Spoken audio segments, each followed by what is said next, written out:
Good afternoon, or good morning, or good night. I am Stanford Wilson. I work at the Dutch Government Ministry of Infrastructure and Water Management, and I would like to share with you some experiences that we have on a project that concentrates on mainstreaming and upscaling of nature-based solution in riverine systems of Northwest Europe. This project that I'm going to talk about is a project that's been run off on a European program. That's a European program that is called Interreg Northwest Europe. And I'm going to tell you a little bit more about that as I proceed with the presentation. Before I go ahead, I think it's always nice to share this kind of information with people because I'm talking to a South American audience, and unfortunately, I don't speak Spanish, but I am from South America. I'm from the northeast of South America, a little country called Guyana. It's quite a bit in the news now because they're doing a whole lot of stuff with oil, but they have a lot of interesting river systems in that country also. In terms of my personal background, I have studied in Guyana. I did tropical agriculture, and I worked also a lot in that system. I also worked a lot in the tropical forestry system. And in the Netherlands, my graduate background, my master's degree, I did that in natural resource management. And there I had quite a bit of a focus on sustainable management of tropical forests. And I also did a lot of work on water resource management in deltas, mostly in the global south. I looked specifically at case studies in Asia. If we come back up to date in terms of where I am now, I work at RWS. That is a short form of the part of the Ministry of Infrastructure and Water Management that I work at. I've been there since 2009. And at this part of the ministry, I've done a lot of work related to morphological development of the Dutch North Sea, the coastal system. And I've also done a lot of work related to river systems in general, mostly the rivers that empty out into the Netherlands that come from further up in Europe. And specific for nature-based solution, I've been doing work in this field since 2018, because around that time, my ministry started taking up a lot of projects in this area. Let's proceed because I don't know how much time I have. In terms of the content, what I'd like to tell you about today, I would like to touch a bit on what we understand as it relates to the concept of nature-based solutions, why we see them as important in river systems. I will then move on to an introduction of the Resi River project, a bit of understanding what we mean when we talk about mainstreaming and upscaling. And then I'm going to move on to the content, what type of pilots exactly we're talking about. I will then move on to a bit of the results that we have until now. And it would have been nice to have a question moment with you, but that's not possible. But I think you are going to have a very interesting discussion section. So that's an overview of my presentation. Let's proceed. Yeah. If we are talking about nature-based solution, and this is something that we constantly have discussions about, and then I'm talking, there's a couple of things that I need to say. This is the focus. The focus when we talk about nature-based solutions, we look at it from the perspective of, I'm in the Netherlands, a European perspective.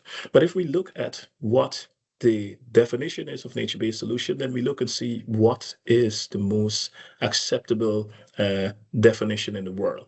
And we immediately turn up at the IUCN definition. They have a global standard for nature-based solutions. So we use that as our starting point. However, because we're working in Europe, we also look at the definition of the European Commission. At the end of the day, we think a definition is important, and then we look for the definitions that are accepted by the larger global body. So this, if you were to ask, do you choose IUCN or do you choose the European Commission? I would say in our project case, we look more at the definition that is given by IUCN. Continuing on that topic of definition, when you talk about nature-based solutions, and I can talk about this from a personal perspective, I often have conversations with engineers, more technical people, for example, people who are more into morphology of river systems and so. And on the other end, I have discussions with ecologists. And it seems as though these two worlds decide not to meet each other, because ecologists think that nature-based solutions are very important, but they think about it more from a perspective of restoring nature. Engineers who are interested in nature-based solutions, they think more about gray structures and how can you mix it with a bit of green. From our perspective, how we look at it, we say that nature-based solution is it's like a range of solutions that you can apply. It is not a silver bullet. And what is shown in this diagram here is that there's a whole scale from gray going to green. And we think that ideal solutions, they always ended up being something of a hybrid somewhere between green and gray. So that is our take on where do nature-based solutions fall. If you were to ask me why do we see them as important, and I can't say this much, I look at it from the perspective of European river systems that have been realigned, the ecological systems have in lots of cases been totally altered from what they used to be. So when we look at applying nature-based solutions in these situations, then we have a couple of things that are really important. We see nature-based solutions as really important for ensuring that the biodiversity of these river systems, that you can get it back in order.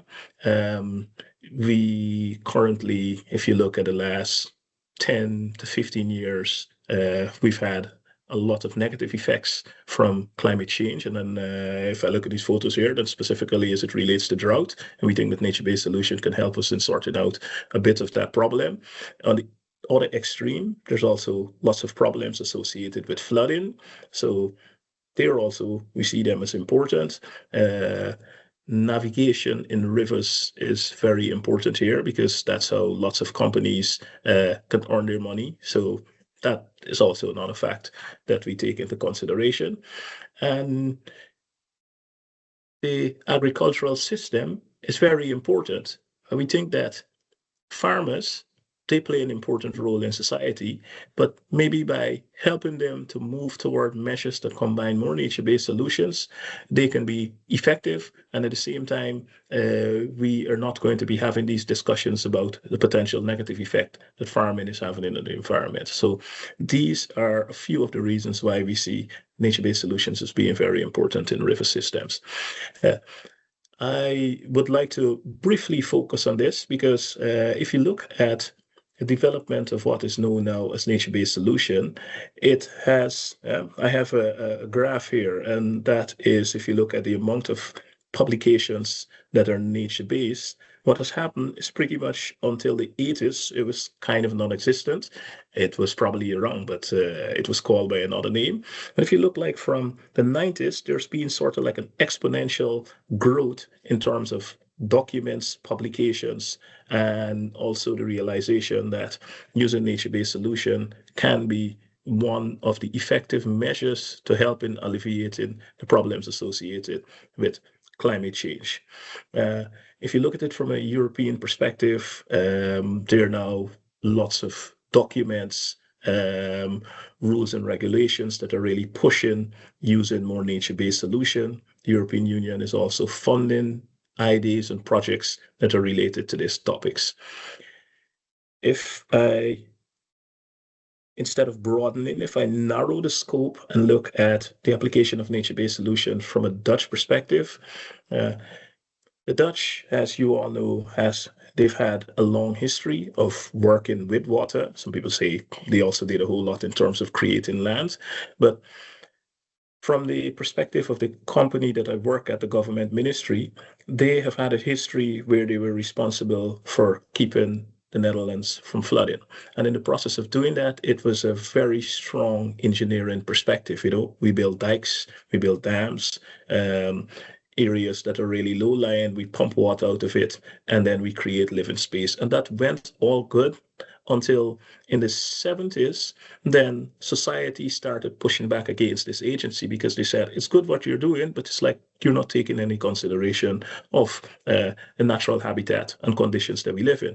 So as a result of that, in the 70s, there's two documents that are shown here, but these were initiatives that were taken by society in the Netherlands, and the initiative that was taken is that they wrote proposals where they basically said to the government, what you're doing, we don't agree with. We think that our river system should be developed with more space for nature and other functions.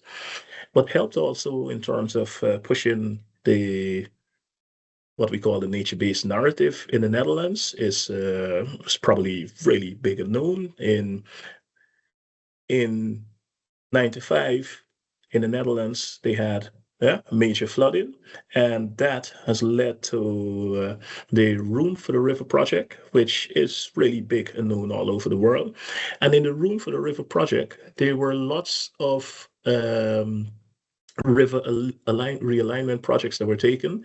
But apart from just doing it from an engineering perspective, a lot of attention was focused on spatial management. How do you create really nice areas, from a technical standpoint that you can take off a lot of water that is coming through the Dutch river system. And at the same time, how do you take into consideration communities that are along the river? What is from a cultural and historical perspective really interesting? And as a result of that, they ended up with lots of solutions that we look at now and call them nature-based.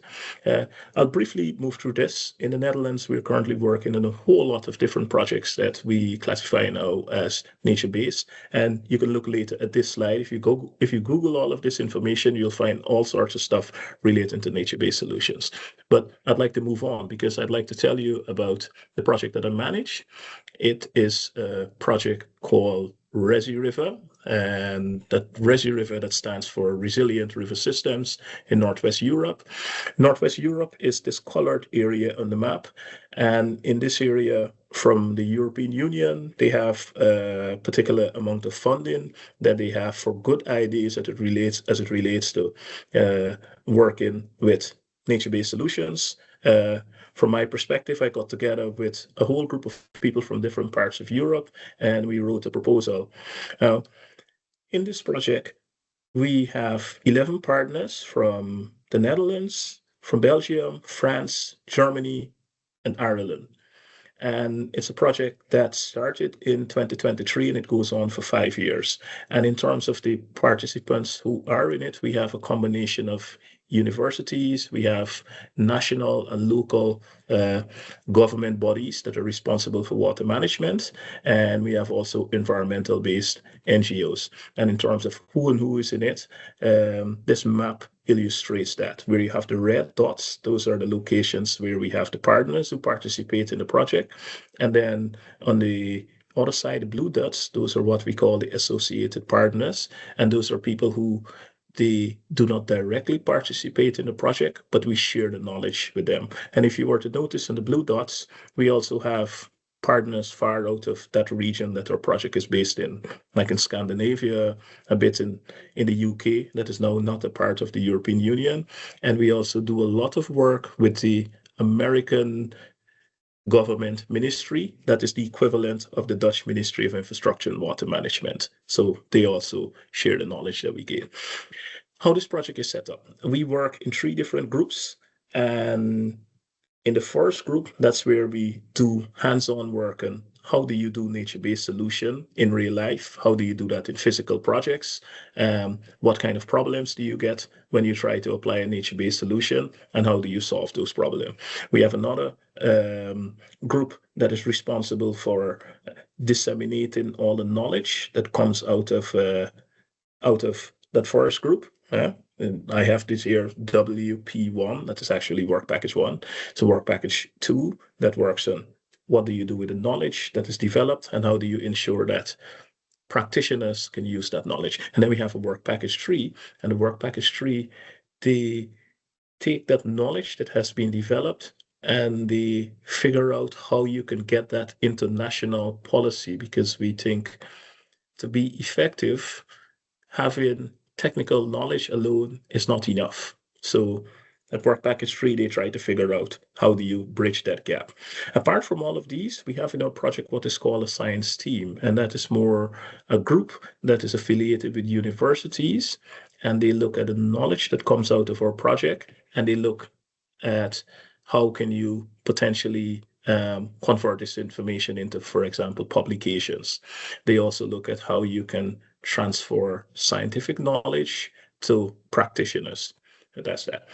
In terms of what we aim to achieve as a project, I mentioned it briefly a little bit before, but what we want to do is to what we call assimilate hands-on knowledge from full-scale pilots. So these are projects where we're actually doing stuff in the field.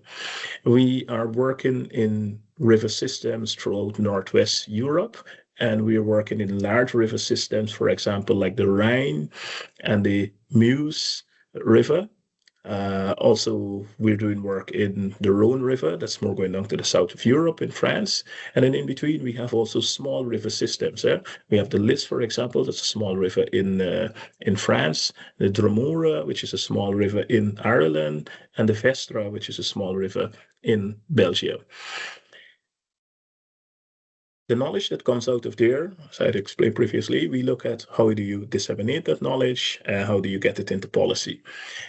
In terms of where we would like to be at the end of 5 years, we realize that change is a very long process. So we think if at the end of our 5 years, water managers, they have started to think about using nature-based solution whenever they're about to embark on a new project, then we've already achieved something, okay? And in the longer term, then we want to turn it into the norm, that whenever you're working on a project in river systems, that you consider, and if possible, employ nature-based solutions where it is possible, because you can't use it all the time. At least that's how we look at it. In terms of where we work, this is a map, and the locations shown here are where all our pilots are located. And this is a brief overview of the countries and the places where we do our physical projects. One thing that you should note is that the scale of these projects are really different. We have in some places we have like really big projects, and there's other places where it's really more small. And if we were to dive a little bit into that, we have broken our projects into what we call physical projects. And in the physical projects, that's where we actually doing stuff outside. So take, for example, we have one location here called the Wantai River. That's in the Netherlands. That's close to the big city of Rotterdam. And there's a city that wants to make a blue-green connection between a nature area, a river that runs by, and also areas that people live in a city.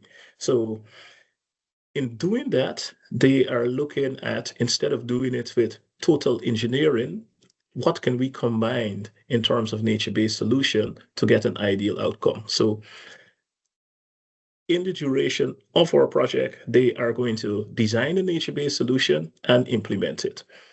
That is one river system. If I were to take, for example, one other location, then I would take the location top right-hand side. Those are floodplains in two small villages in the north of France, in Terouanne and Matrichin. And there, they have a big problem when it's really rainy, because the river that flows through this area is really small, but when it rains, then it floods up and lots of villages get flooded out. So what they want to do is use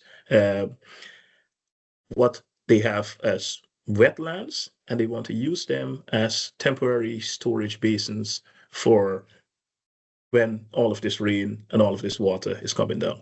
And in the course of our project, they've already started designing a temporary place for water retention.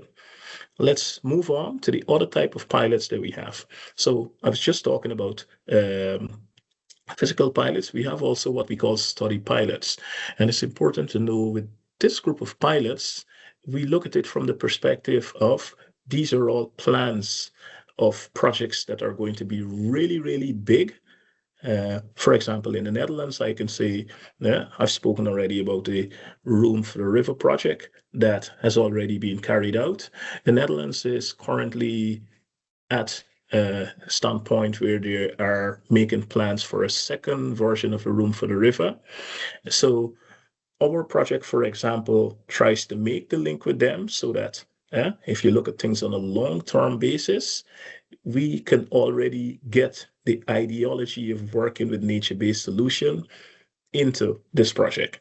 And that's the idea that we're taking in all of these study pilots. So we have here also a whole list of locations in the Netherlands, in Belgium, in Ireland, and in France, where we're working with the idea of getting people to think about doing things nature-based. In terms of the experiences that we have had so far, because I mentioned we started in 2023, we are almost 2.5 years up and running. So we have had some experience. And one of the first things that we did when we started off with all of these physical and these study pilots is that we did an assessment. And that assessment, we did that using the IUCN assessment method. As I'd mentioned, we see that as a worldwide standard. And we use that as a baseline to determine in the first place, are we doing the correct thing? How exactly can you quantify or say that a project is nature-based? We have also started doing hydrodynamic modeling, and that was specifically in one of the case studies to determine if you decide to implement a nature-based solution in a river system, what is going to happen in the rest of that river system?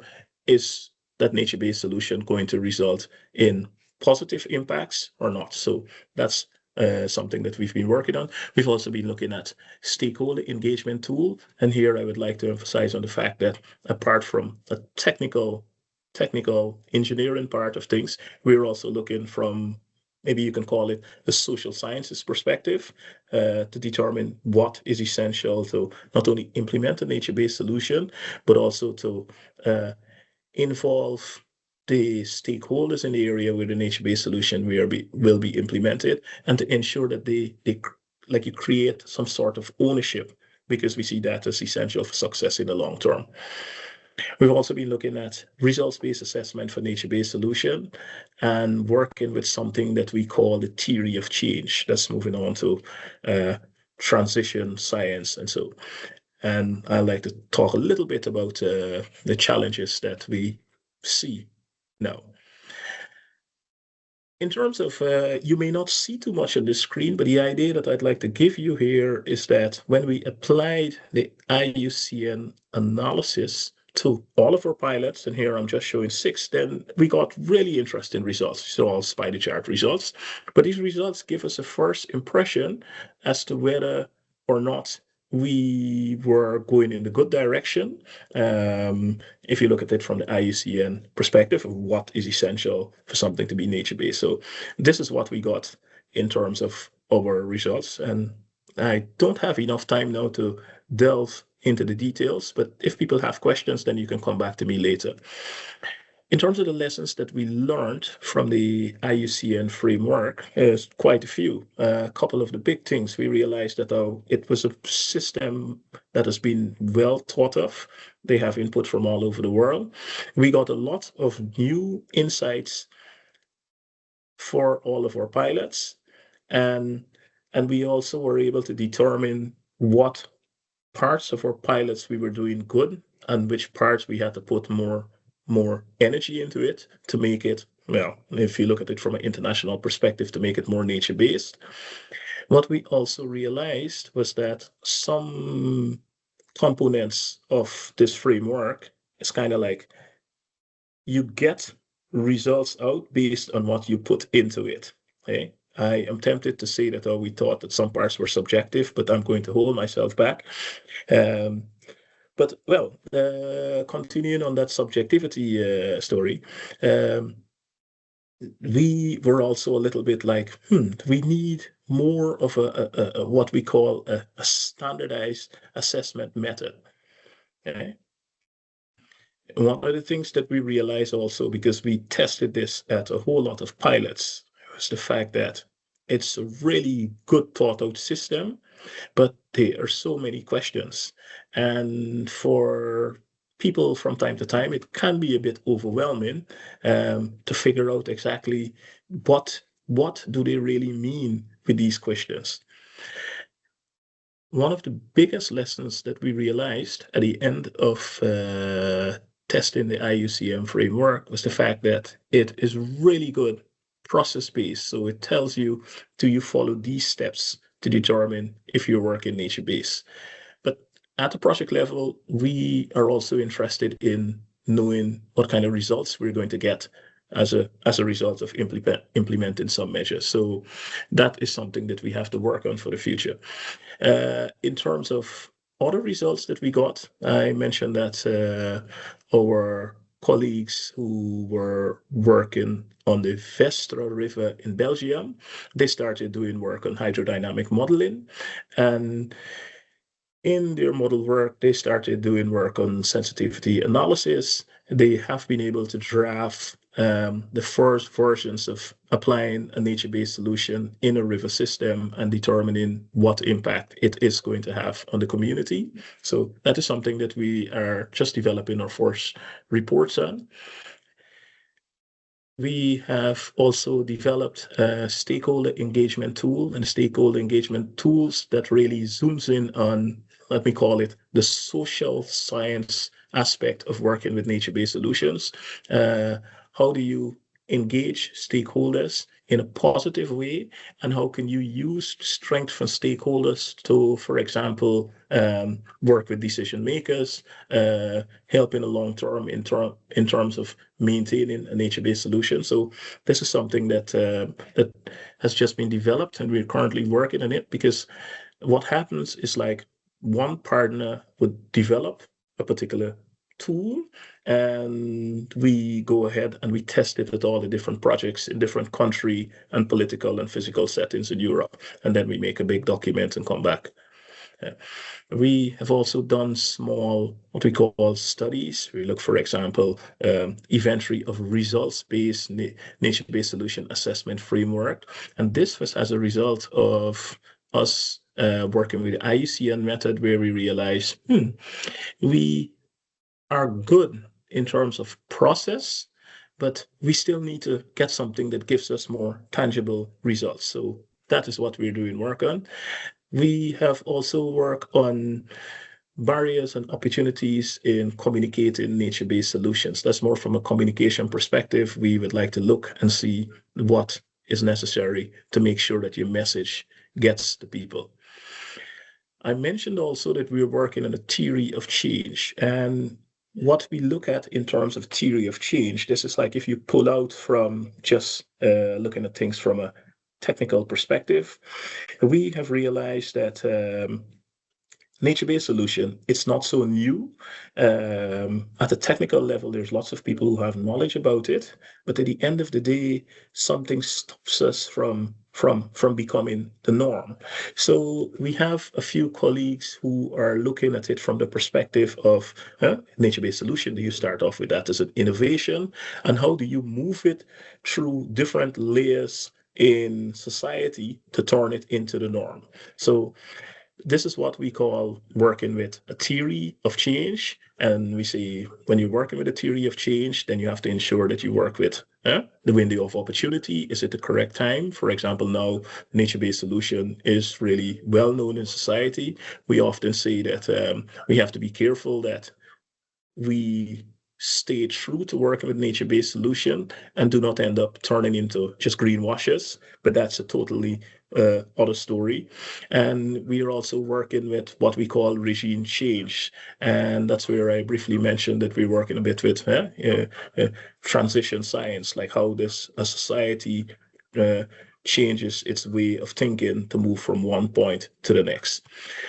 That is all in the works.